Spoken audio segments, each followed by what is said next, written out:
evening, guys. Welcome to another devotional. Today we're going to be in Nehemiah chapter 4, verse 7. It says, "But when Sanballat and Tobiah and the Arabs, Ammonites and Ashdodites heard that the work was going ahead, and the gaps in the wall of Jerusalem were being repaired, they were furious. They all made plans to come and fight against Jerusalem and throw us into confusion. But we prayed to our God and guarded the city day and night to protect ourselves." So you notice a key part in that last section. They hear all these things. Nehemiah hears all these plans of the enemies to come and fight against them, even though they're just trying to build a wall. And it says, "But we prayed to our God." And then they guarded the city day and night. They first grounded these actions that we see in prayer. They didn't just simply say, well, this is a wise thing to do, let's just go do it. But instead they said, we know that this would be a wise thing to do, a very obviously wise thing to do, but first we must pray. We must bring this to the Lord and ground these things in prayer that we may act in the Lord's wisdom rather than our own wisdom. So they prayed, and then trusting that God would be with them, they then acted in that wisdom. They didn't just simply act without praying, despite it being a wise and fairly obvious thing. They instead brought it to the Lord. They prayed knowing that they should do what they needed to do. They said, hey Lord, we're going to first bring this before you because we cannot do this without you. And then they go and act it, rather than trying to do it all in their own strength, which they didn't need to when we know that the Lord delights in our prayers, as we read in Proverbs. And likewise, our actions should be grounded in prayer.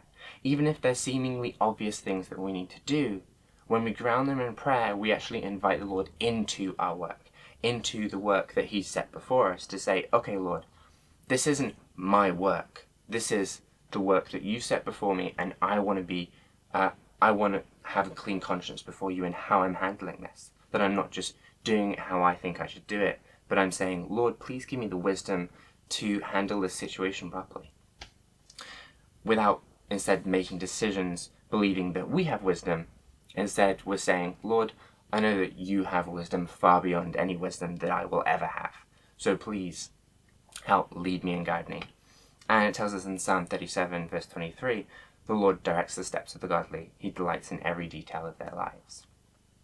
And He delights to help us walk in the right way. So let's invite Him in. Let's say, hey, Lord, please direct me in the right way. And He delights in that. He delights in being able to do that for His children. And when we invite the Lord into our decision, into making those decisions, then not only are we going to grow, and not only are we going to be making the right decisions, but we're going to see His hand at work in those situations. With Nehemiah, you see that actually they were successful in being able to defend the wall. And that's because they invited the Lord into the work beforehand. Wisdom grounded in prayer is the true wisdom from the Lord. When we just try and seek to do things ourselves, then sure, we may be wise, but we're wise in the world's eyes.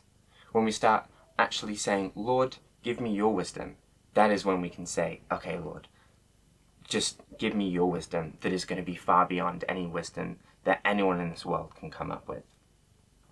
Because otherwise, when we're acting in the wisdom of the world, we may find that what we originally thought as wise wasn't really as wise as we thought when we look back in hindsight. Whereas we know that the Lord knows all the time, He knows the future, and so in His great wisdom, He can say, hey, I know that this would be the wisest thing for you to do. And then we would have listening ears to hear what He has to say, and then obedient hearts to follow in whatever He's calling us to do. So I want to encourage you guys tonight to let prayer be a first resource rather than a last resort.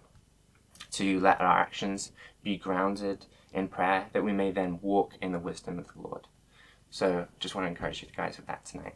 God bless you.